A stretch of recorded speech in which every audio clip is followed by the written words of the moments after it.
C'est une proposition qui a été faite depuis plusieurs années et que j'ai portée durant la campagne présidentielle.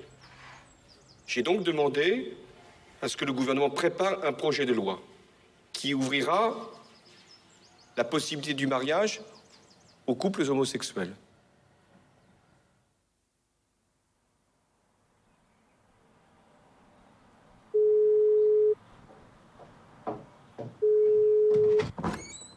Allô? Maman. Mathias, mon chéri, est-ce que je peux mettre ma tarte au four et te rappeler d'ici une demi-heure? Non. Parce que dans une demi-heure, j'ai un rendez-vous. Bon, alors je t'écoute. Et je pense pas qu'on vous laissera rentrer, hein? Eh ben, on va essayer quand même. Et vous pourrez jamais filmer le déjeuner. Et ça, on sait jamais, maman. Mais alors pourquoi est-ce qu'on se donne pas plutôt rendez-vous là-bas, vers 12h30? C'est quand même plus logique, hein? Mais non, mais je t'ai déjà expliqué. C'est pour le truc de Cinoche. On va faire un plan de toi dans la rue, on va faire un plan de toi dans le métro, parce que ça se trouve, c'est tout ce qu'on aura. J'espère ne pas devenir l'héroïne du film, quand même.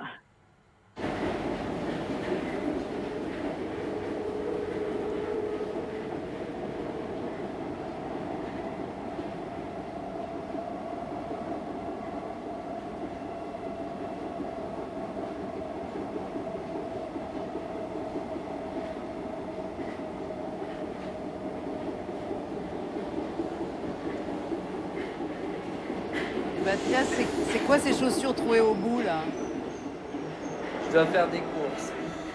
Mathias? Ils sont en train de mourir vraiment là. Ah non, mais attends.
Monsieur le Président de la République.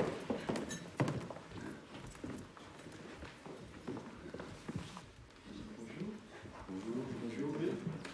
Comment ça va? Ça va bien? Ça va, Constance? Bonjour, vous allez bien? Bonjour. Bonjour. Bien?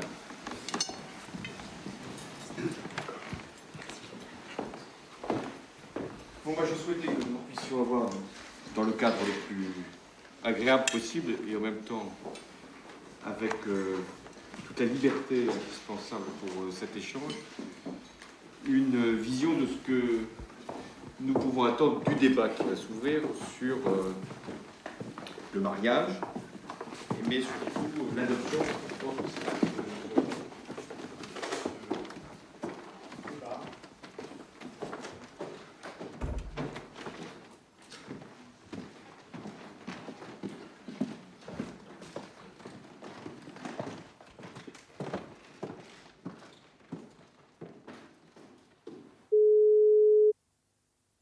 Allô? Allô, maman.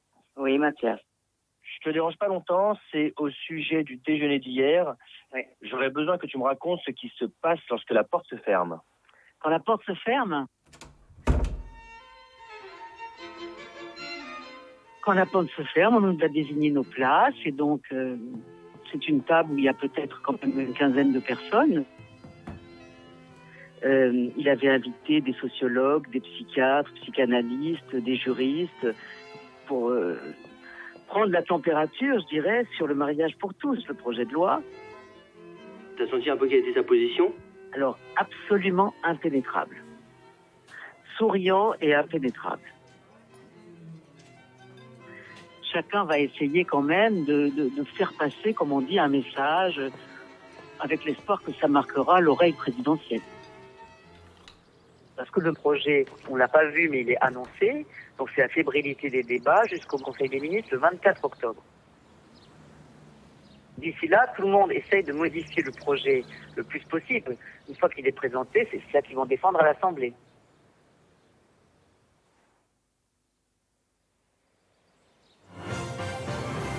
Bonsoir à tous. Dans l'actualité ce soir, une petite phrase de quelques mots qui sera inscrite dans le Code civil et qui va marquer l'avènement du mariage homosexuel. Le mariage est contracté par deux personnes de sexe différent ou de même sexe. Le Premier ministre a aussi indiqué que le projet de loi serait adopté en Conseil des ministres dans 3 semaines exactement. C'est une révolution du droit et une révolution des mœurs. Mais dis-moi, ça s'emballe pas mal, les journalistes, là. Ça y est, le débat est parti. J'ai fait une tribune dans l'UMA, plus la tribune signée, plus l'interview dans le nouvelobs.fr. Donc maintenant c'est parti, et puis ça va pas s'arrêter tout de suite. D'ailleurs, j'ai lu tous les articles. Alors, qu'est-ce que tu as pensé ? C'est bien. Après, moi, je dois parfois lire plusieurs fois la même phrase pour bien comprendre. Ah bon ? C'est un peu... Mais c'est assez complexe, mais sur le fond, quand on y pense, c'est pas des choses compliquées dont je parle. Eh bien justement, comme je t'ai dit, pour le film, on aimerait quelque chose de moins technique. Oui. Alors, j'ai branché mon petit enregistreur. Mais attends, tu veux pas que je te refasse un topo sur le mariage ? Je l'ai fait 1000 fois. Je comprends pas ce que tu veux. C'est simple. J'entends partout, on va détruire le mariage, c'est le pilier de notre civilisation depuis la nuit des temps. Est-ce que les mariages de nos ancêtres étaient les mêmes qu'aujourd'hui ? Bien sûr que non, c'est pas du tout les mêmes mariages. Le mariage, ça n'arrête pas de changer. On peut prendre, si tu veux,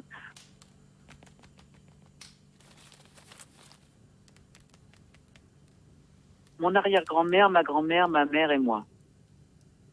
Donc, mon arrière-grand-mère, elle est née dans une région très pauvre du Morvan, un petit village de Cussy-en-Morvan. Elle était devenue une lavandière qui faisait le linge dans une grande famille bourgeoise. Je ne connais pas tous les détails, mais elle a été mise enceinte par son patron. Et le patron, évidemment, non seulement il ne l'a pas épousée, mais il a refusé de reconnaître l'enfant. Et à l'époque, toute femme qui était censée avoir une vie sexuelle et encore pire des enfants sans être mariée, c'était une pute. Hein. C'était la honte. Le problème de mon arrière-grand-mère, c'est qu'elle n'était pas mariée.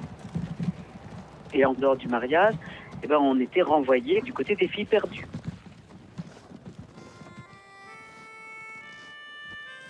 Je sais qu'elle a dû revenir dans son village pour y éduquer sa fille, celle que j'appelais Mémé, c'est-à-dire ma grand-mère à moi.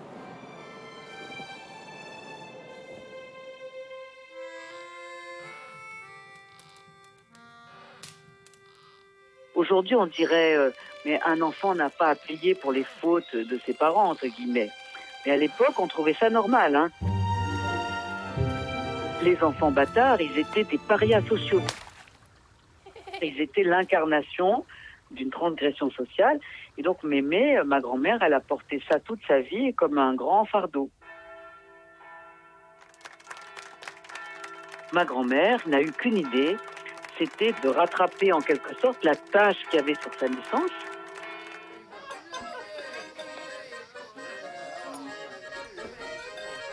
Alors, elle s'est mariée, et le mariage, ça vous donnait un statut social honorable.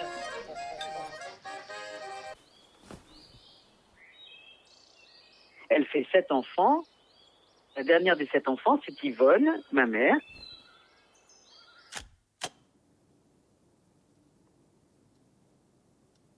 Donc maman, elle est tombée amoureuse de mon père à la fin de la Deuxième Guerre mondiale. Et alors que manifestement, le mariage de ma grand-mère, c'était un mariage d'insertion sociale. Le mariage de maman, c'est le mariage d'amour, avec toutes les contradictions du mariage d'amour de l'époque, parce que quand elle a connu papa, elle avait déjà un métier. Et elle est devenue mère au foyer. ce qui n'était absolument pas dans son tempérament. Je trouvais ça, il n'y avait rien de plus emmerdant que ces trucs domestiques, s'occuper de la maison, de la nourriture. Elle le faisait, hein, mais ça la passionnait pas. C'était une intellectuelle, ma mère, vraiment.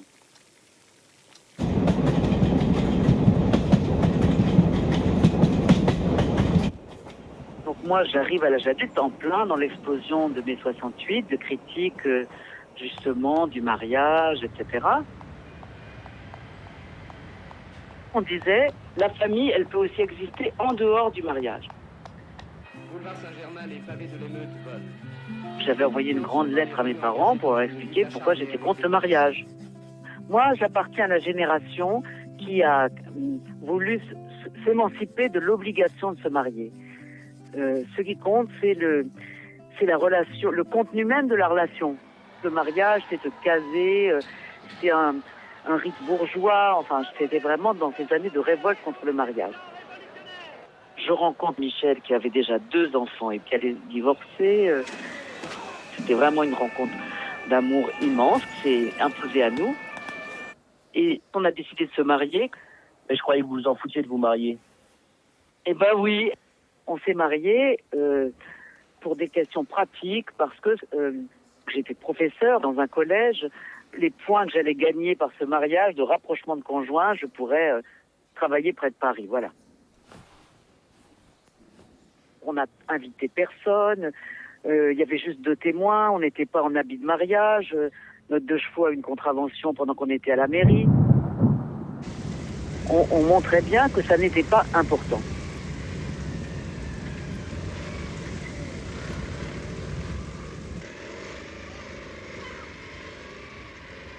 Maintenant, je soupçonne qu'en fait, c'était un peu du chiquet, parce que je crois que j'étais très contente de me marier.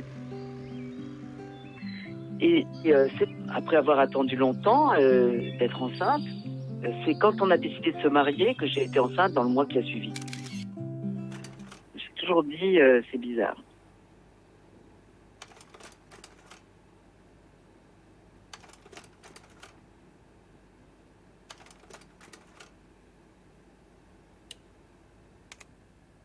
Et tu vois, là, Mathias, rien que cette histoire sur quelques générations montre que les enjeux du mariage, le sens du mariage, ça a changé. Alors, ce qui n'avait pas changé, c'était qu'un mariage, c'était toujours l'union d'un homme et d'une femme.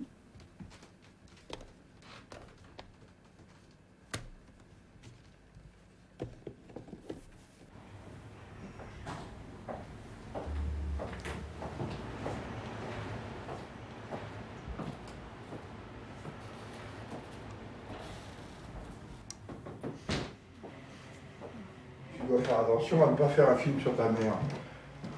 Mais ça, je crois que tu vas le comprendre. Non, mais facilement. je crois que je l'ai compris. Mais il faut comprendre aussi que c'est aussi un film sur ma mère. C'est Tu peut-être ça devrais aussi le faire truc un qui est film. là. Oui, je devrais faire Sur un la film. conférence de la pauvreté, là, qui démarre. En décembre. Oui, c'est en décembre, ça va, t'as le temps.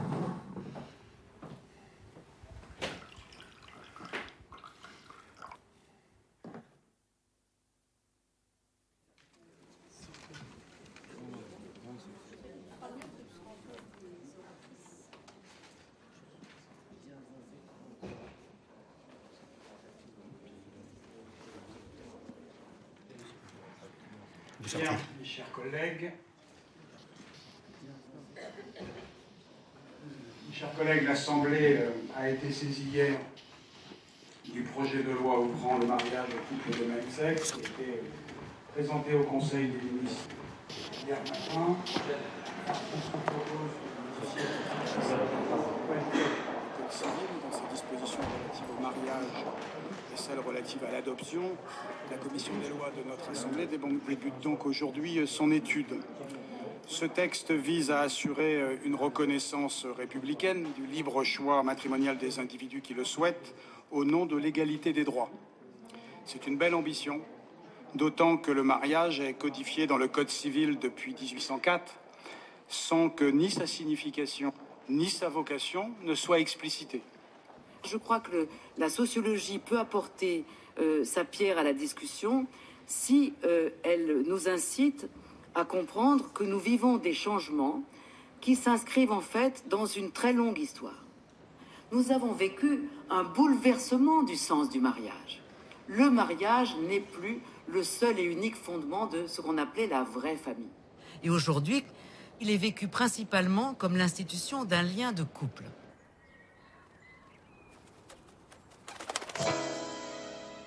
Bonjour à tous, ravi de vous retrouver sur LCP. Suite des auditions sur le mariage pour tous à l'Assemblée nationale. Les sociologues étaient entendus par les députés de la Commission des lois.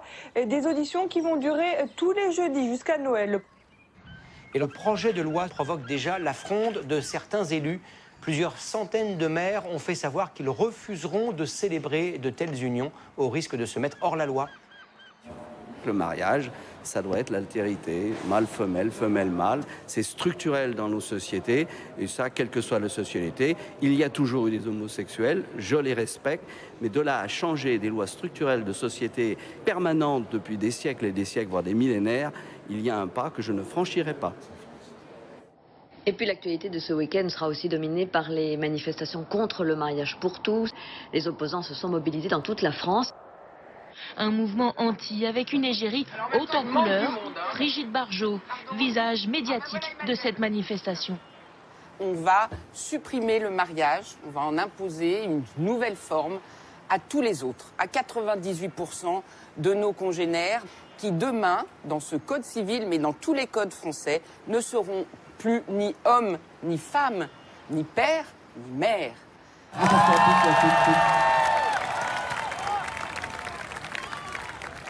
Merci, nous aimons les musulmans. Et maintenant, je passe la parole à Lionel Lombroso. Il a fondé David et Eugéna. Il est juif, il est athée, il est de gauche et il est pour le mariage civil et la filiation PME, père-mère-enfant. Tout à fait, Frigide, merci.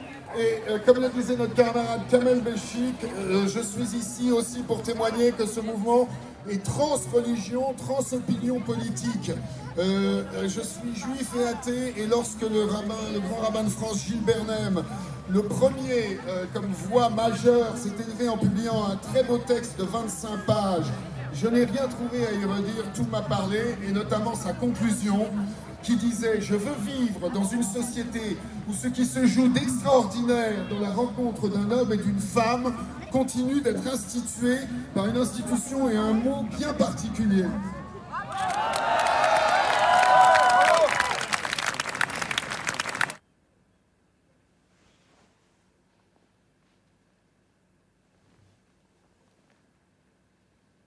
Oui, Mathias, ton père dort déjà. Il y avait du monde à ces manifs, non? Mais ouais, il y avait du monde. Et ils avaient l'air comment, ces gens? Ils avaient l'air... il y avait des familles, pas mal d'enfants. Mais demain, j'irai voir la manif des autres, des intégristes, là. Ah oui, ça va être gratiné, ça. Mais je vais pas parler trop longtemps parce qu'il y a Michel qui dort à côté de moi. Bon, je te fais des gros bisous, Mathias. Je te rappelle demain pour te poser ma question. D'accord. Embrasse Violaine, ciao.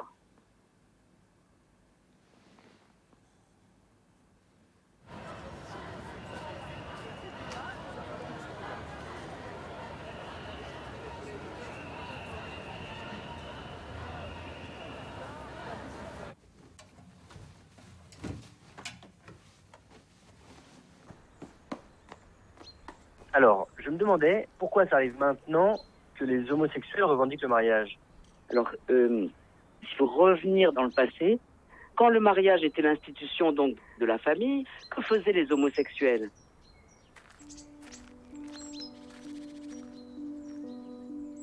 Autrefois, les homosexuels se mariaient avec une personne de l'autre sexe, avaient des enfants, connaissaient les joies de la transmission et de la paternité ou de la maternité, et leur vie sexuelle, ils la vivaient secrètement en dehors. Ils avaient une double vie.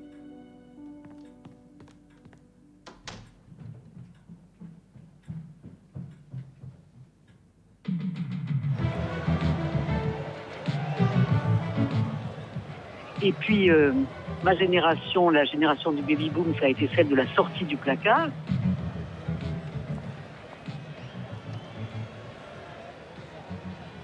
Mais en même temps, justement, on cessait de faire une famille, de se marier, d'avoir des enfants et puis d'avoir une double vie.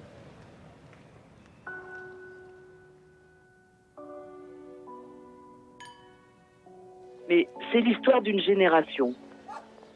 Parce que ça n'allait pas durer que 5 ou 10% de la population, qui est à peu près la proportion d'homosexuels dans une société, n'ait pas d'enfants. Ça n'a jamais été des personnes stériles. Ça n'a jamais été des personnes insensibles aux joies de la paternité ou de la maternité.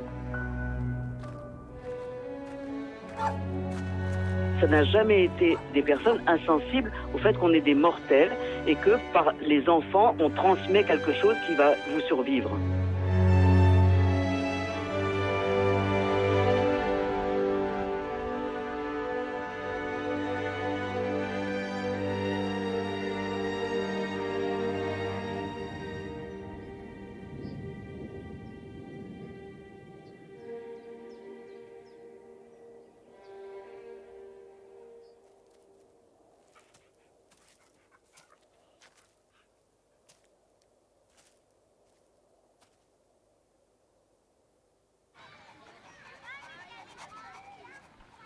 Et ce qui devait arriver, arrive. Le désir de paternité ou de maternité qui a été refoulé le temps d'une génération est revenu. C'est normal, c'est logique.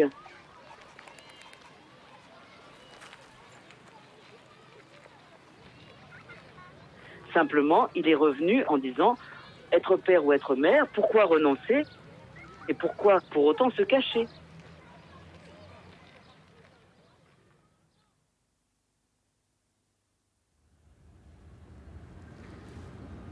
Favorable à 60% au mariage, donc pourquoi des débats si passionnés?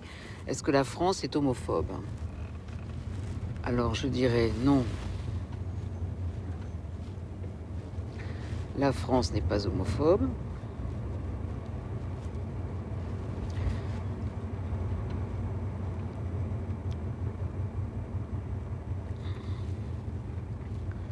Tous les moins de 50 ans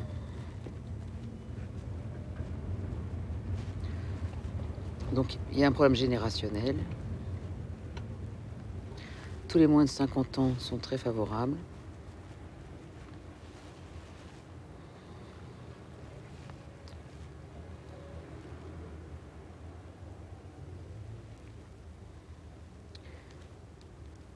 Il y a un vrai changement de notre pays sur l'homosexualité. Bien sûr, si on dit, voilà, ça a toujours été l'union d'un homme et d'une femme, tout à coup, ça peut devenir l'union de deux hommes, l'union de deux femmes, on a l'impression que c'est un séisme. Mais si on dit, attention, très progressivement, le mariage est devenu l'union d'un couple. Et un couple, au fond, nous avons institué un couple de même sexe il y a 13 ans. Et donc, est-ce que ça a supprimé la différence des sexes? Oui, pas du tout. De même, on a appris à penser aussi aux autres pays. Regardez l'Espagne, des pays qui ont été très bouleversés il y a 7 ans ou plus. Et aujourd'hui, personne ne veut revenir en arrière. Donc je crois que nos concitoyens sentent ce mouvement et que pour ceux qui se posent des questions, en particulier sur la filiation, sur l'adoption, etc., sur la procréation assistée, eh bien, il faudra effectivement continuer d'apporter des réponses, ne pas sous-estimer le trouble qui existe, mais apporter des réponses qui rassurent, qui montrent qu'on peut s'entendre sur ces sujets.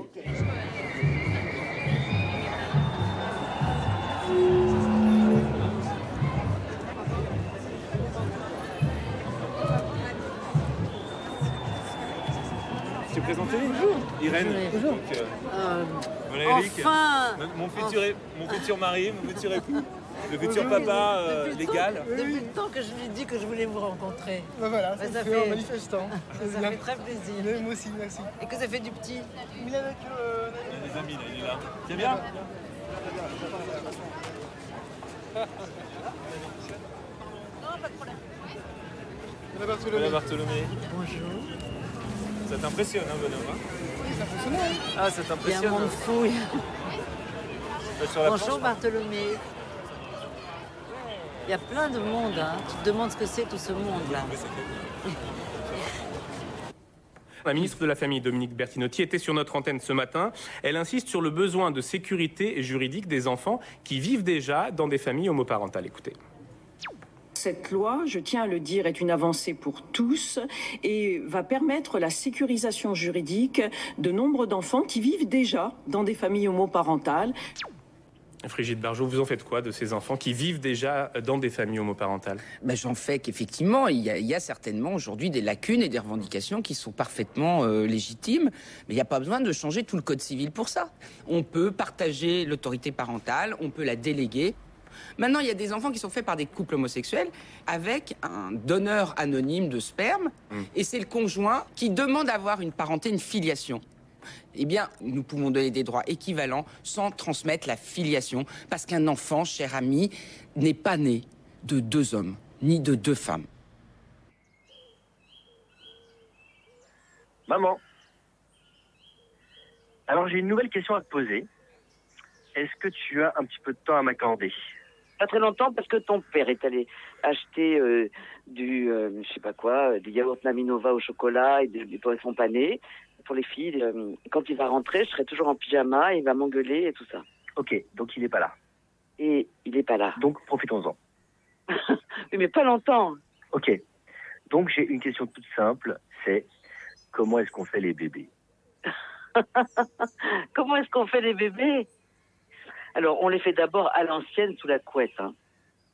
Ça, cette méthode marche encore pas mal. On fait encore beaucoup des enfants en faisant l'amour. Ça, c'est sûr. Après, il y a la question des bébés qu'on fait pour résoudre des problèmes d'infertilité divers et variés, en séparant la sexualité et la reproduction. Attends. On va reprendre au tout début.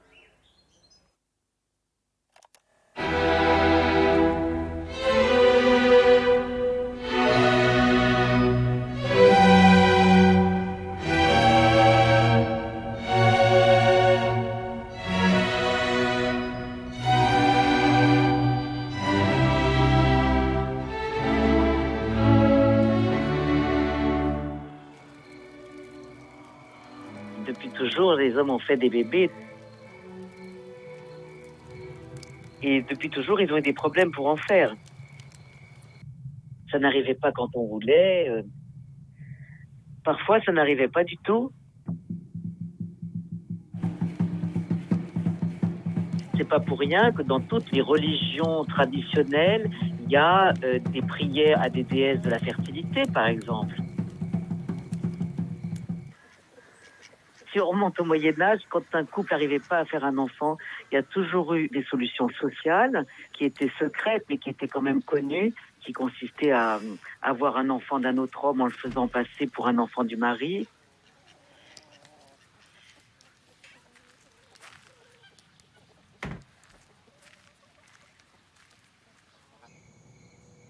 De même, les dons d'enfants se faisaient, parce qu'il y avait beaucoup d'enfants non voulus dans le passé. On avait 8 enfants et le 9e, on le donnait à une sœur, à une voisine, qui, elle, était en mal d'enfant, comme on disait. Alors tout ça était tout à fait interdit, mais ça se faisait dans le secret.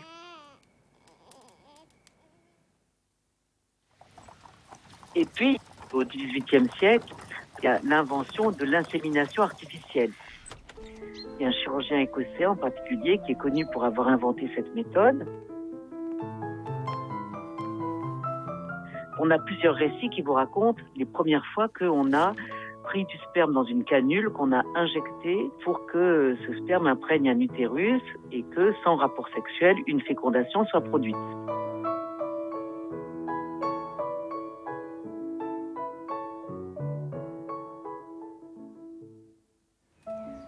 Dès la fin du 19e, on sait que ça a été utilisé, et non pas avec le sperme du mari, mais avec celui d'un donneur. Un chirurgien de Philadelphie a raconté comment il a imprégné une femme avec le sperme, non pas de son mari, mais d'un étudiant en médecine. Et aux surprises, le mari était enchanté de ce subterfuge qui lui a permis d'avoir un garçon dont tout le monde était sûr qu'il était son fils.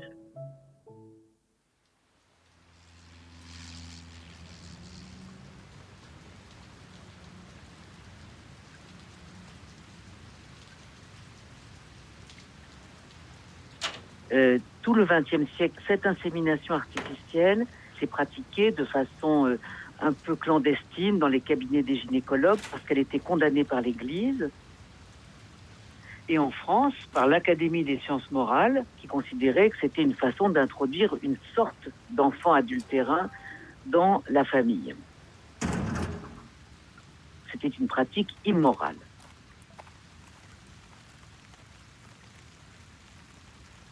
C'est devenu légal parce que il y a eu un changement au fond.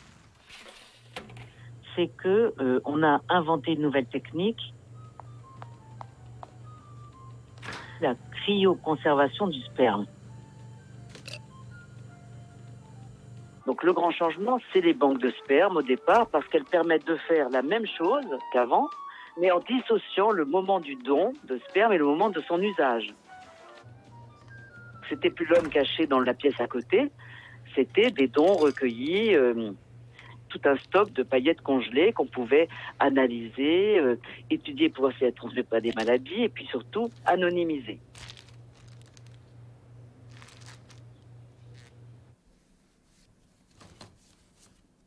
Alors là, je parle que de l'infertilité masculine. L'infertilité féminine, ce qui a fait vraiment changer les choses, c'est la fécondation in vitro. Tout se passe dans une éprouvette par la rencontre d'un ovule qu'on a prélevé et d'un spermatozoïde qu'on met en contact avec cet ovule.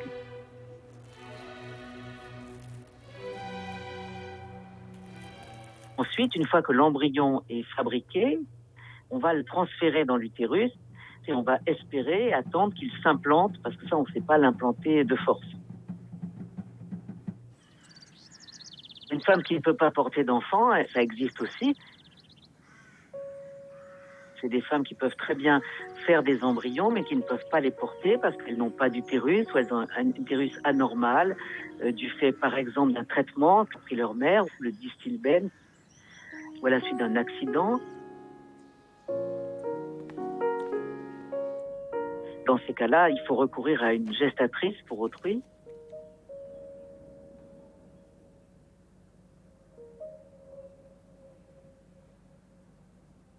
Alors ça existe dans d'autres pays, mais en France, c'est toujours interdit. Donc les méthodes assistées par la médecine, eh bien, ont fait progresser à la fois la lutte contre l'infertilité et ont permis d'inventer, moi je dirais comme ça, ou de largement développer une nouvelle façon de mettre des enfants au monde par la coopération d'un couple et d'un tiers donneur ou donneuse. D'accord. Moi, je suis issu de la méthode traditionnelle. Oui, monsieur. Mais c'est pas des choses dont on parle avec ses enfants, ça. Parce que Michel vient de rentrer, je peux te dire que... Ah oui, il faut que je... Il faut Il faut que j'arrête de téléphoner, que j'aille m'habiller.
Vous avez choisi de protester contre la reconnaissance des droits de ces couples, c'est votre affaire. Nous sommes fiers de ce que nous faisons.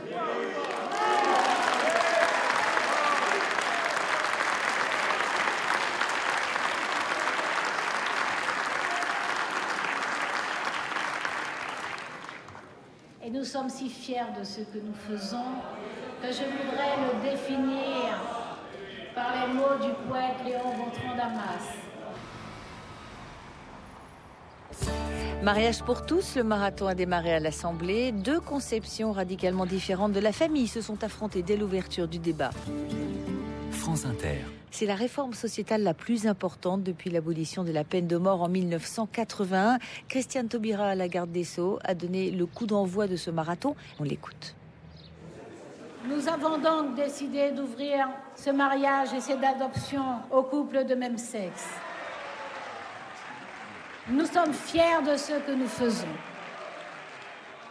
Alors le texte occupera les députés jour et nuit, week-end inclus jusqu'au 12 février. Pour retarder les débats, la droite et l'extrême droite ont déposé 5000 amendements, mais pour le moment on n'en est pas là. C'est ce qu'on appelle la discussion générale. Dès 1804, Napoléon Bonaparte n'a-t-il pas dit au moment de la rédaction de ce code « Les lois sont faites pour les mœurs et les mœurs varient ». Le mariage peut donc être soumis au perfectionnement graduel auquel toutes les choses humaines paraissent soumises. Il faut l'homme et la femme, le père et la mère pour engendrer, guider l'enfant sur le chemin de la vie. Oui, c'est une loi de la nature, une loi qu'aucune communauté humaine ne peut abolir.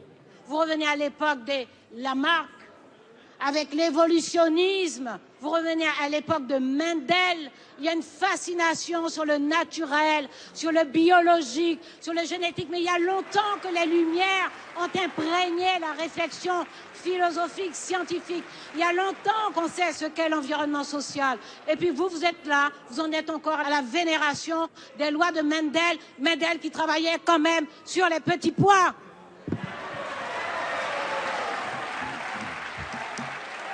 Vous vous placez exclusivement sur une définition culturelle.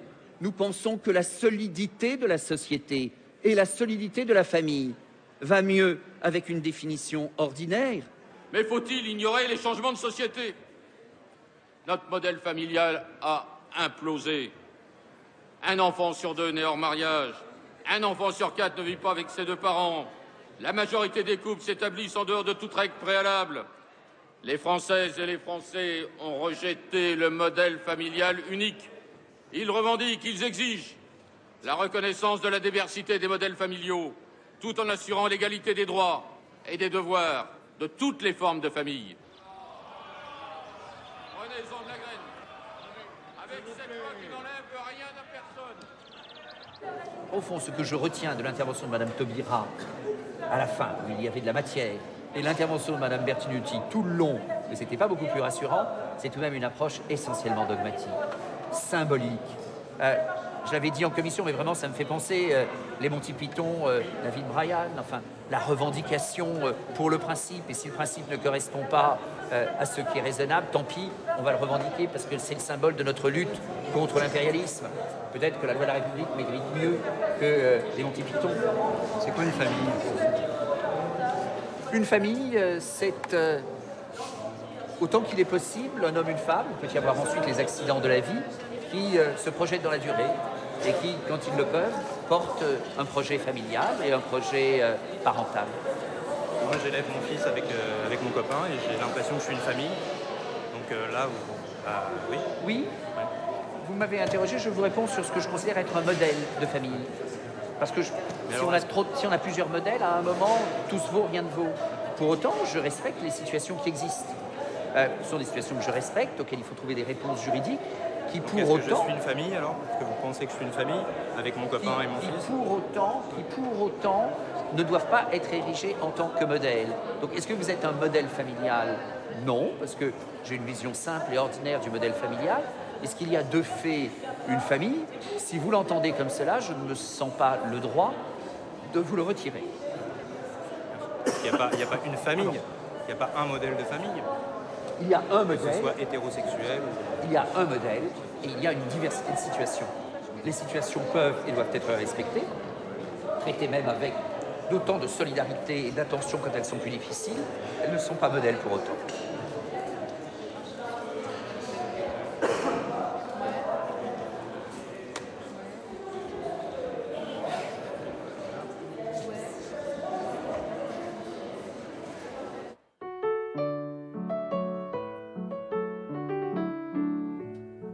Dans le modèle traditionnel du 19e ou du début du 20e siècle, l'idéal, c'était que les gens doivent être mariés, mais ces gens qui sont mariés, l'idéal, c'est qu'ils aient bien fait, en effet, l'enfant tous les deux ensemble, qu'ils soient dans les deux géniteurs. Et ces deux parents doivent aussi être ceux qui élèvent l'enfant dans leur maison. Ils doivent jamais se séparer, ils doivent toujours élever leurs enfants ensemble.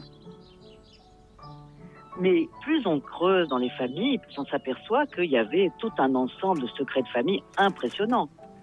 Des filles qui avaient été enceintes trop jeunes, dont on avait caché les enfants, qu'on avait quelquefois forcé à avorter. Il y avait des incestes, il y avait des séparations. Enfin, je pense qu'il y avait beaucoup plus d'opposition entre la façade et l'arrière-cour qu'aujourd'hui. Et donc, quand monsieur était stérile, madame avait recours aux facteurs et on planquait tout. Et dans le cas où un enfant n'était pas l'enfant biologique, les mariés étaient quand même les parents, c'est ça ? Oui, bien sûr. On pensait qu'on pourrait jamais lever ce qu'on appelait le mystère de la paternité. On croyait que c'était un mystère à tout jamais, et on disait donc ce mystère, il est tranché par le statut du mari. C'est la présomption de paternité. Dans le Code civil, il est inscrit « L'enfant conçu ou né pendant le mariage a pour père le mari ». Donc, seul le mariage fait la famille, c'est ça qui est le plus important. Et ce qui était valorisé, c'était le sang, les liens du sang. Et même dans le cadre de l'adoption à cette époque-là ? Alors l'adoption, d'abord, il faut savoir que pendant très longtemps, l'adoption des enfants jeunes, ça n'existait pas. Ça date du XXe siècle, même des années 30. Au début, effectivement, quand on a commencé à organiser l'adoption d'enfants, on pensait que pour qu'ils soient vraiment vos enfants et pour que vous soyez vraiment leurs parents, il fallait faire comme si ils étaient vos enfants biologiques. Et c'est de là que date cette obligation juridique. On détruit l'acte de naissance de l'enfant et on le remplace par un nouvel acte de naissance, comme s'il venait de naître.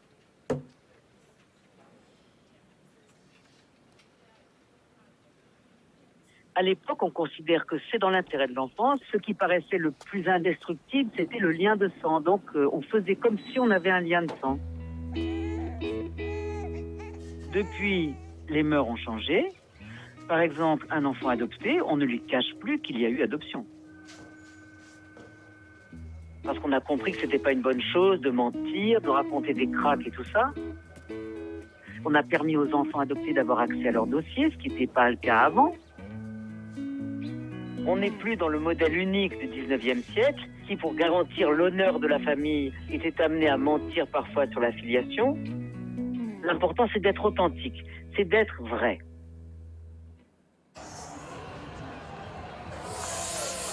L'être humain, il a toujours eu besoin de grandir dans la généalogie pour se connaître, pour se construire, pour avoir des repères.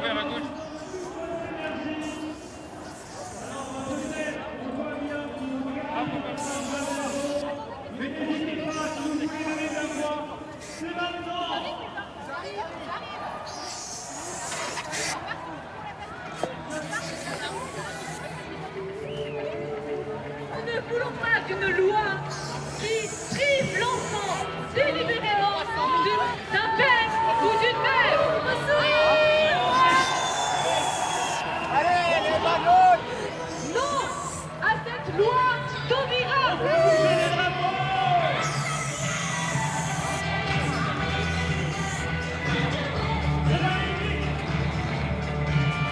L'enfant a besoin d'un homme et d'une femme pour exister.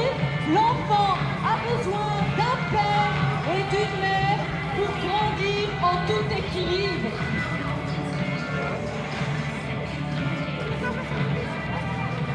Il n'existera pas un Georges né d'un Albert et d'un Victor. C'est un mensonge.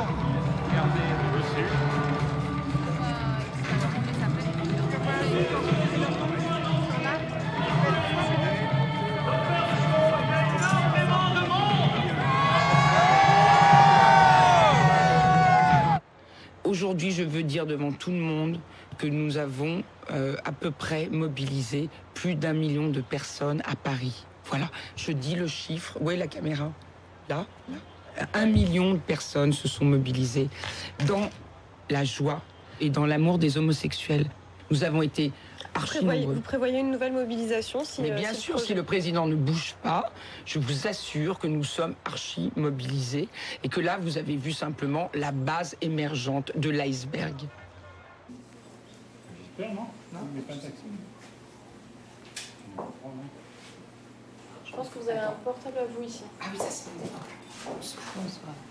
C'est Irène Théré. Oui. On s'est vu à la mairie. On s'était vu à la mairie. Oui, tout à fait. J'espère qu'on va continuer à débattre et à dialoguer. Mais moi aussi. Il y a plein de gens qui comprennent. Oui, ça c'est sûr, vous les aidez pas beaucoup à comprendre. Ben si. Mais vous leur expliquer, il n'y aura plus de père, il n'y aura plus de mère. Continuez comme ça, ils ne comprendront pas. Vous savez très bien que c'est le cas de la Ah juridiquement. oui, sûrement. Mais oui. Ben non. L'acte de naissance qui efface la mère, c'est pas possible. Mais non, bien sûr que non. Bon, allez, on continue. Voilà, mais continuez à désinformer. Vous je désinforme pas, vous affolez les populations avec des mensonges. Il n'y avait aucun je vous assure. Il y avait une vraie fête et une vraie joie. Dites qu'on va enlever le nom de la mère dans l'acte de naissance. Continuez à dire ça. Mais c'est vrai. C'est faux. C'est juste faux. C'est un mensonge. C'est un mensonge. On n'enlève pas. Et enfin... Si on l'enlève pas, s'il n'y a pas effectivement... Donc il y aura 3 parents. De quoi vous parlez? Si dans l'acte de naissance, on n'enlève pas la mère et qu'un enfant est issu de 2 hommes, il y aura 3 parents. C'est QFD. Vous parlez de quoi? De l'adoption? De l'acte de naissance. Dans l'acte de naissance. Non, mais que ça soit de l'adoption, de la PMA ou de la GPA, il faut des parents biologiques et des parents éduqués, des parents sociaux. Les enfants vont... Rassurez-vous, les enfants viennent des 2 sexes et ça va continuer. Et bien, donc, que ça soit inscrit. Très bien. Irène, je vous propose une chose, que dans la loi, ça soit inscrit. Voilà. Je vous souhaite une bonne soirée. Oui, à vous aussi, parce que vous devez être fatigué. Moi, ça va. Non, mais vous, ça sera le 28, c'est ça? Oui. Allez, à bientôt. Au revoir.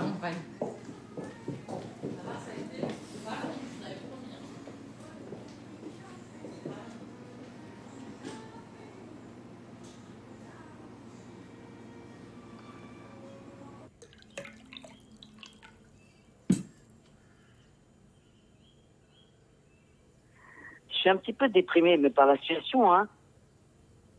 Ces gens qui sont sûrs de leur bon droit, alors que moi, j'arrive pas à faire passer mes idées. Enfin, aujourd'hui, j'ai un petit coup de barre, mais c'est peut-être parce que j'ai beaucoup fait de choses. En plus, chaque fois, des trucs tendus, quoi. À Assas, avec les gens d'extrême droite, chez les notaires, c'était pas gagné d'avance. On se rend compte qu'il y a un énorme chemin à faire, quoi. Oui, c'est surtout Barjot. Elle explique toujours le même truc. Elle dit l'amour homosexuel, pas de problème. Les enfants pour les homosexuels, pas de problème. Le seul problème, c'est qui est marqué de papa plus papa. C'est qu'on dise qu'un enfant est né de 2 hommes. Mais de ce point de vue-là, elle exprime le cœur de l'opposition. Parce que pour eux, les vrais parents, c'est les parents biologiques. Tu comprends? C'est pour ça qu'ils veulent mettre leur nom dans l'état civil de l'enfant. Oui, mais si tu fais, il y a aussi une solution. Mais je ne suis pas pour ça. Je ne suis pas parce que eux, ils veulent dire au fond. Attends. Non, mais c'est très important que tu comprennes ça, Mathias. Je sais, mais tu crois pas qu'on peut faire un truc où on est un peu transparent, où on assume tout? C'est-à-dire, on dit, les vrais parents, c'est ceux qui ont voulu l'enfant, ils ont fait appel à un donneur, et le donneur reste à sa place de donneur, et ça peut pas être écrit. Mais bien sûr que si. Voilà. C'est ce que je dis, c'est ce que j'ai défendu à la fin de Des humains comme les autres. J'ai même montré la formule. Donc ça veut dire juste transparence? Non. Pourquoi? Parce qu'il y a 2 façons de concevoir la transparence, il faut trancher. Ma transparence, c'est pas la transparence de Barjot qui va vouloir dire que Madame Machin est la donneuse et donc c'est la vraie mère, que le donneur de sperme est le vrai père.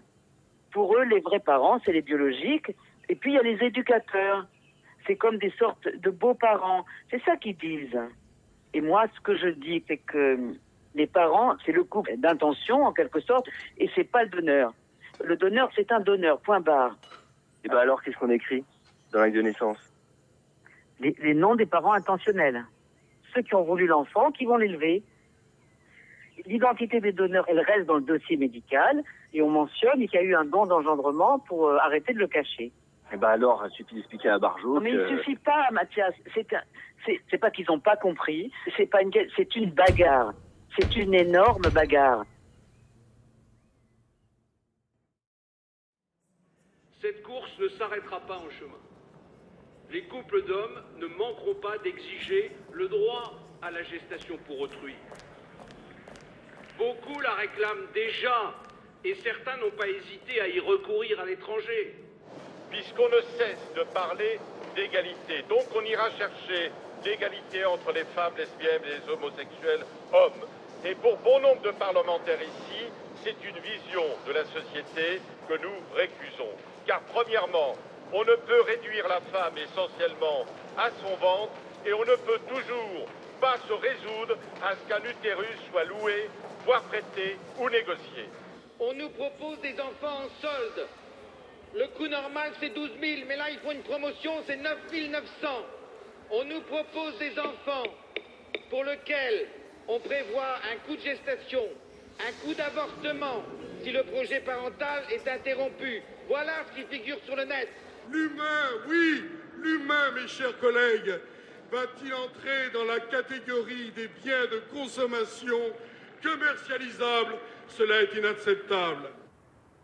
Qu'est-ce que vous faisiez à l'Assemblée, vous? La dernière fois, on avait surtout eu des discours, et là, on voulait des discussions. Mais la droite, c'est l'obstruction. Oui. Et donc, c'est interminablement la même chose. La droite prend la parole, dit PMA, GPA, et la gauche dit faux, hors sujet, et on passe au suivant. Mais ça dure des heures. J'ai pas été voir. Je suis en train, en fait, de rédiger pour Le Monde une réponse à Sylviana Gazinski. Donc, c'est une grosse échéance pour demain à midi. Et là, nous sommes en train de venir à Paris. On va prendre notre TGV avec Michel. Je suis dans la voiture, mais je ne conduis pas. Oui. Je viens d'avoir un coup de fil de la productrice de Naître Père, le film sur la GPA. Oui. Je pensais que vous voudriez peut-être venir à la première. Ouais. Vous pourriez venir filmer? Je suis pas sûr que ce soit intéressant pour notre film. Ah bon? Ouais. Et puis, on sait pas encore si on parlera des mères porteuses ou comment. Mais c'est une question d'une minute dans ton film, si ça t'intéresse. Oui, mais je suis désolé, maman, mais... Ah non, écoute Mathias, vous faites le film que vous voulez, mais je peux quand même donner mon point de vue sur tout ça. Je t'ai vu filmer pendant 4 heures des entretiens avec des journalistes. Tu fais des images, tu peux en faire aussi sur le sujet où je pense que c'est pour moi important. Le cinéma n'est pas simplement un enregistreur de la réalité, il joue un rôle dans le sujet dont tu traites. Voilà. Et je trouve qu'il joue un rôle énorme. Qu'en ce moment, ce qui fait changer, c'est les témoignages de gens filmés, Je sais, et tu as très envie qu'on fasse un film sur les histoires des familles homo, mais nous, on s'est lancé dans une autre forme qui finalement ne sera pas le film que toi tu ferais. J'ai compris ça. Mais tu m'appelles pour me dire quand même, fais-le. Je t'appelle juste à gauche, tout droit, mais oui. T'es en train de t'énerver avec papa. Tout droit, à droite. Eh ben oui.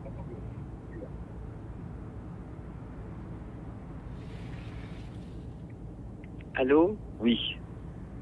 En gros, je te réponds simplement. Quand tu me dis, il faut mettre ce film dans votre film, ne serait-ce qu'une minute, etc., eh ben, je suis un peu mal à l'aise. Peut-être que c'est à nous d'aller chercher les histoires qu'on veut raconter, non? Peut-être. Je me demande si ce film, finalement, il faudrait pas mieux que je le fasse, moi. Bon, je suis arrivé à la gare et je te fais un gros bisou, Mathias. Gros bisous.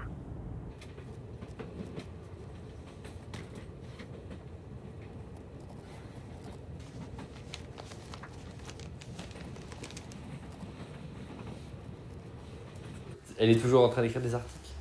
3h du mat. Oui, mais c'est la vie, ça. Oui. Ce soir, on va au cinéma, c'est bien. Alors, il paraît qu'il y aura plein de télé. Ah. Oui, si j'ai les feuilles. C'était une grosse tâche, hein.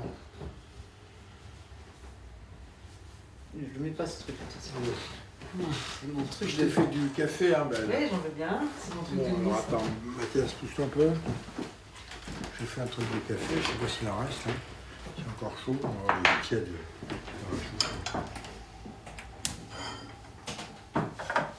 Toi, tu l'as vu le film, papa?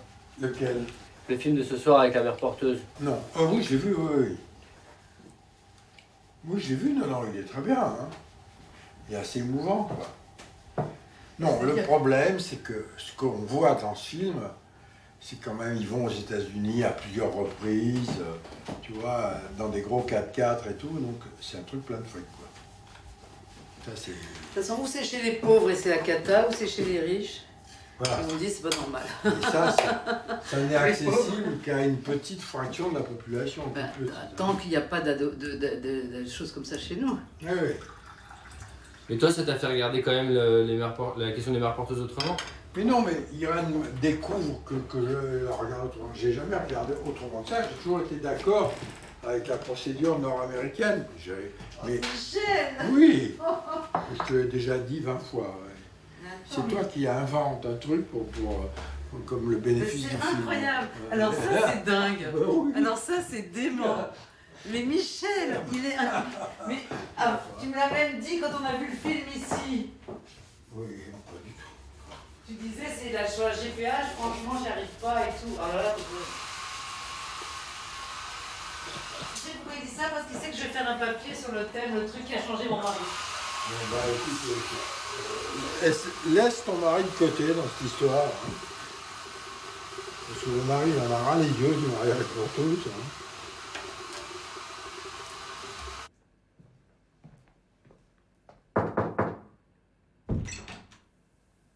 Mon Tiassou, sur la GPA, j'ai un peu l'impression que tu essaies de me faire changer d'avis, comme avec papa. Et donc, j'aimerais que tu me racontes comment est-ce que toi, t'as changé. Alors,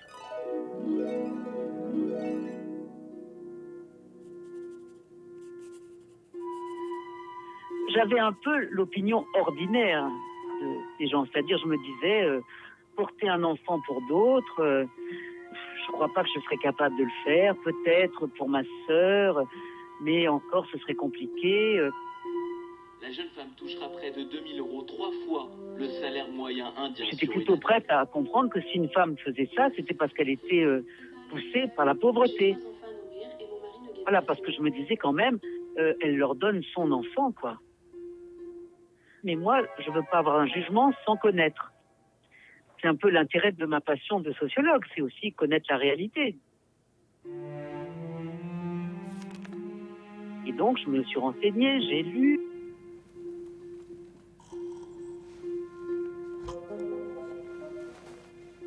Au début, je n'avais pas mesuré, c'est pas du tout pareil de porter son enfant pour autrui ou de porter l'enfant biologique des autres. Dans un cas, c'est ton embryon, tu le portes et à la fin, tu le donnes au couple. Et dans l'autre cas, on t'implante leur embryon, qui a été fait par une fécondation in vitro. Et cette différence, elle est tellement énorme que toutes les femmes la comprennent.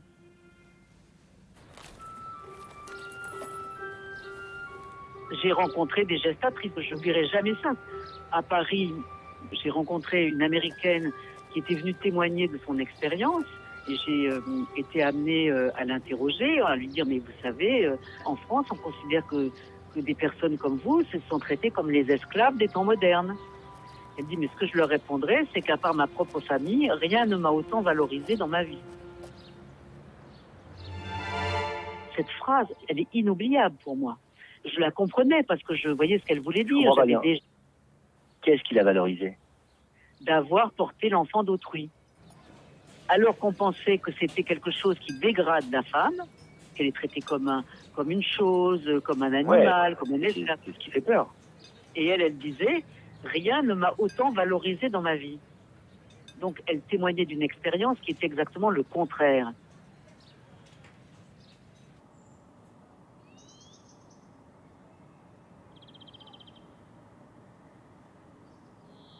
Donc tu as parfois complètement changé d'avis sur les sujets que tu traites.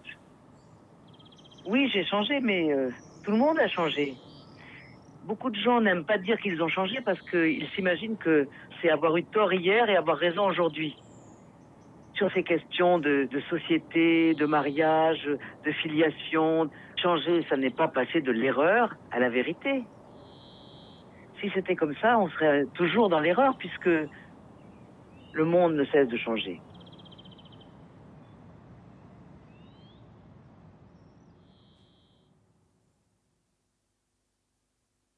Elle est black, elle est belle, et elle est féministe, Madame Lady.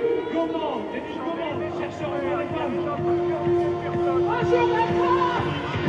Et ça va. Bonjour Paris. Les Champs-Élysées sont ouverts, il y a des gens. Les femmes venues de France et de Navarre et des contrées les plus reculées ne veulent pas de ce projet de loi. Notre utérus ne sera pas l'antichambre de ce projet de loi. Avec toutes les mamans qui peuvent pousser, je vous demande de pousser. Nous ne voulons pas d'un projet de loi qui va nous obliger à regarder des banlieues brûlées parce que les enfants ont fait il y a déjà plusieurs milliers de personnes. Tout votre raisonnement, ça porte uniquement sur des cas microscopiques de PMA et de dissimulation, etc. Ce qui me paraît, moi, vraiment, alors là... Ne soyez pas méprisant. Coupez les cheveux en quatre, coupez les cheveux en quatre. Mais vous n'êtes pas obligé de devenir méprisant avec moi. Nous parlons d'AMP. Non mais Irène, les donneurs... On parle d'AMP, je travaille sur l'AMP, ne me dites pas, vous parlez de petites choses mineures. Tu travailles sur l'AMP, Irène. Est-ce qu'il y a une majorité? Bien sûr, mais alors, on parle de sujets marginaux. Vous savez combien il y a de naissances par gestation pour autrui aux États-Unis? Donnez-moi le chiffre. J'ai peur de ça. Donnez-le-moi. Combien? Dites-moi combien vous pensez qu'il y en a. Non, je sais aucune idée. Vous n'en avez aucune idée. Moi, je le sais. Il y en a 1500 à 2000. Sur combien de millions d'habitants? 300 millions d'habitants. On parle de cas tout petits. Et vous nous expliquez que ça va être la destruction du monde pour ces cas ultra minoritaires. Donc, ça veut bien dire que beaucoup ça veut d'homosexuels n'ont pas d'enfants. Ça veut dire que nous parlons de cas minoritaires. Les homosexuels sont minoritaires. Et alors, on peut légiférer pour que des minorités aient des droits. Alors, je ne sais pas comment il y a des gens qui trouvent mon adresse, mais enfin, ils la trouvent. Et donc, j'ai reçu ça. Tu veux que je te le lise? Oui. Chère madame, c'est une évidence. Aucun enfant ne peut naître naturellement d'une union homosexuelle. Il ne s'agit pas d'une opinion, mais de la réalité. Et c'est bien cette inégalité biologique que les LGBT cherchent à surmonter. Mais alors, si on veut corriger complètement cette inégalité, ça suppose, d'imposer la contraception aux hétéros.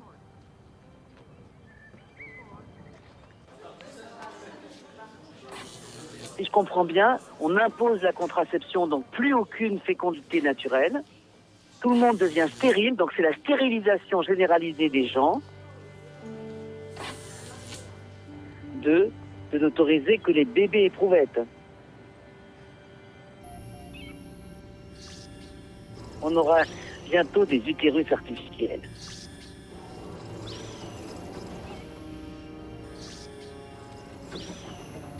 On ne ferait plus des enfants par la sexualité, on ferait tout par les éprouvettes. Et donc on a dépassé notre condition sexuée en quelque sorte. 3, de proposer les 10 bébés à l'adoption, indépendamment de l'orientation sexuelle des adoptants. Tous les enfants fabriqués en batterie seraient ensuite proposés en adoption à tout le monde.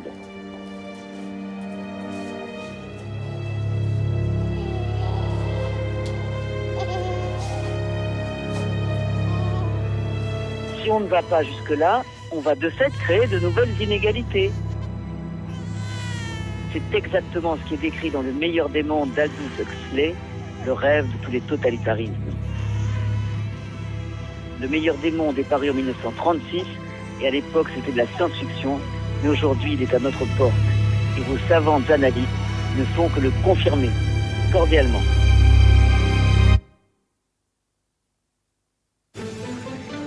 Midi. Des échauffourées lors d'une manif anti-mariage près de l'Assemblée, un barguet attaqué à Lille, des députés PS menacés, les parlementaires qui s'invectivent à l'Assemblée. Mariage pour tous quand ça s'enflamme de la rue à l'Assemblée. Voilà le débat d'Europe à midi. Oui, on est passé en quelques mois de manifestations bon enfant, avec poussettes à l'appui, à des tirs de lacrymogènes, des insultes, des agressions, des descentes dans certains barguets, on l'a dit à l'instant. À l'Assemblée, on était à 2 doigts d'en venir aux mains cette nuit. Nous devons toujours avoir en tête, sur quelque texte que ce soit, la défense du plus faible. Eh bien moi je vous accuse, mesdames et messieurs de la gauche. Ce que vous êtes en train de faire est proprement ignominieux. Vous êtes en train d'assassiner des enfants. C'est scandaleux. Je n'ai pas peur de ce terme. Ce qui me frappe au plus haut point, c'est que lorsque vous avez tenu ces propos, assassiner des enfants, la veille même, des skinheads avaient saccagé un bar gay à Lille. Faux. Ce sont des propos qui attisent la haine et qui donnent des raisons à ces fanatiques d'agir sur le terrain. Est-ce que vos propos, vous considérez quand même souhaitez faire l'amalgame et aujourd'hui, ces groupes extrémistes? Philippe Cochet, on n'entend plus rien. On n'entend plus rien. On n'entend plus rien. Le peuple de France. Irène Théry, le président de la République a 20% d'attention. Qu'est-ce que ça sous-entend du fond de la société? Il y a à l'évidence... Vous êtes sociologue, favorable au mariage pour tous. Il y a à l'évidence un emballement très fort aujourd'hui. Pourquoi est-ce qu'à côté de nous, on a fait un mariage de même sexe en Angleterre sans aucun problème dans l'hiver? Pourquoi est-ce que l'Espagne, qui est un pays catholique, pourquoi est-ce que le Portugal ont des mariages de même sexe? 13 pays dans le monde pour l'instant, pas tous les pays. Non mais je parle de nos voisins immédiats. Il n'y a aucun problème. Attendez, ça n'est pas une loi pour connaître la taille des boutons de culotte. Nous avons une société qui est fracturée sur un sujet majeur. Ce sont vos propos la France est un pays qui est éruptif. C'est vous qui attisez la violence. Il y a eu un... Non, vous avez une responsabilité, c'est de condamner les violences plutôt que d'appeler à assassiner des enfants. Mais vous le laissez parler. Il y a eu déjà les propos de Barjot, on n'a pas besoin des propos de Maboul. Merci à tous d'avoir participé à ce débat. Effectivement, quand ça s'enflamme de la rue à l'Assemblée, parfois au studio de radio également, et ce n'est pas totalement terminé. Il y a une manifestation dimanche donc à Paris et un peu partout en France, me semble-t-il, et le vote qui devrait être adopté la semaine prochaine.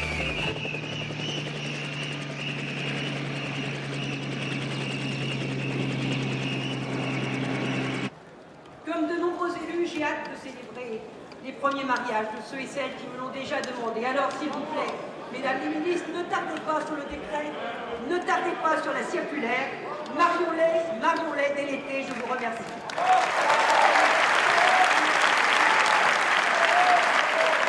Merci beaucoup. Merci beaucoup. Merci beaucoup.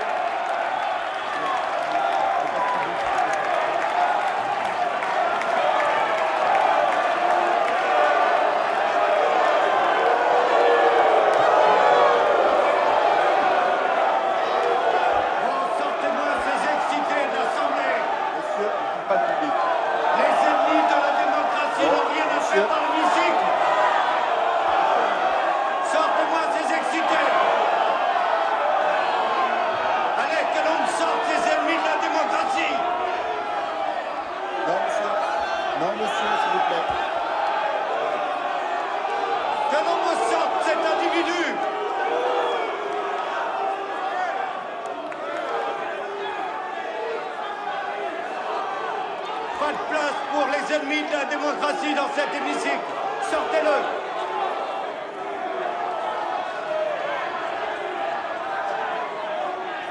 Bien, allez.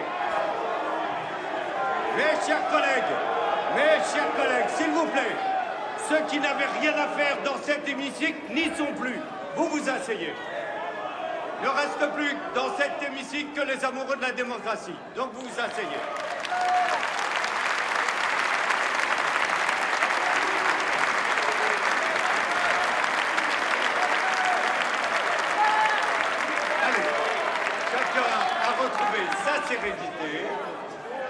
Chacun a retrouvé sa place. S'il vous plaît, allez. Un peu de silence pour ce moment important pour notre Assemblée. Je vais donc mettre aux voix le projet de loi. S'il vous plaît, s'il vous plaît. Le scrutin est ouvert. Le scrutin est clos. Voici le résultat du scrutin. Suffrage exprimé, 566. Non, pardon. Vous voyez l'émotion matin, moi aussi. Votant, 566. Suffrage exprimé, 556. Majorité absolue, 279. Pour, 331. Contre, 225. Après 136 heures et 46 minutes.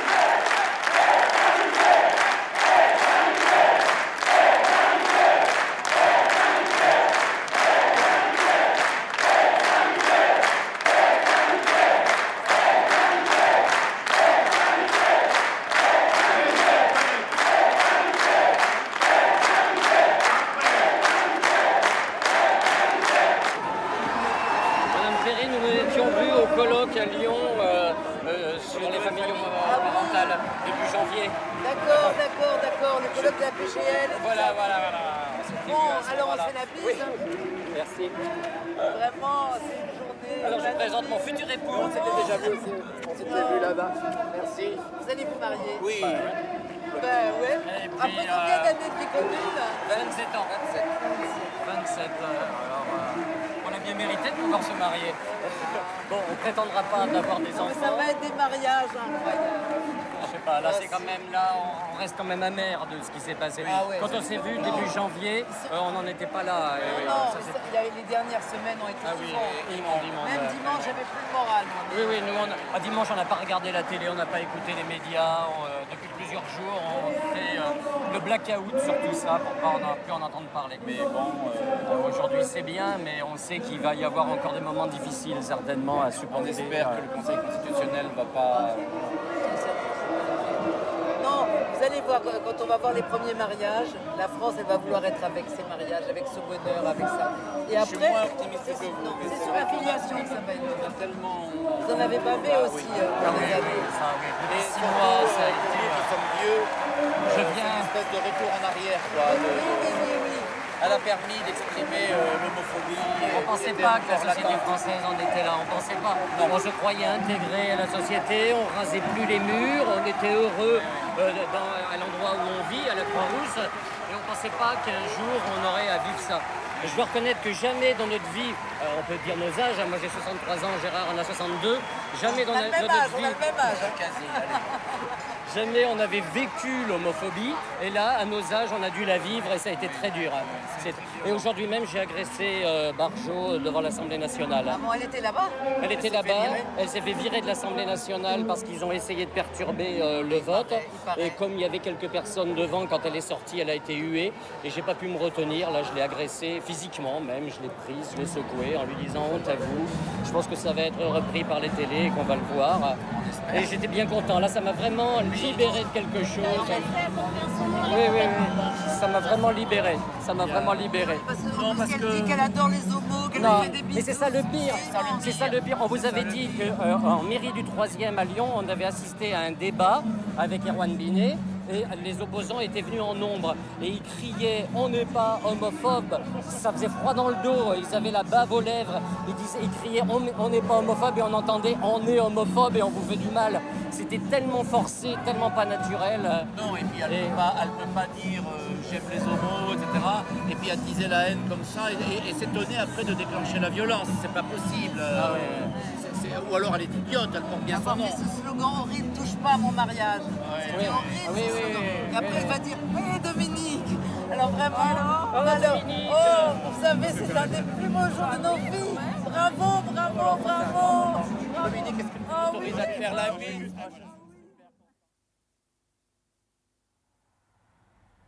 Le Parlement s'est prononcé. Le Conseil constitutionnel a déclaré la conformité du texte par rapport à la Constitution. Je promulguerai donc demain la loi qui deviendra celle de la République.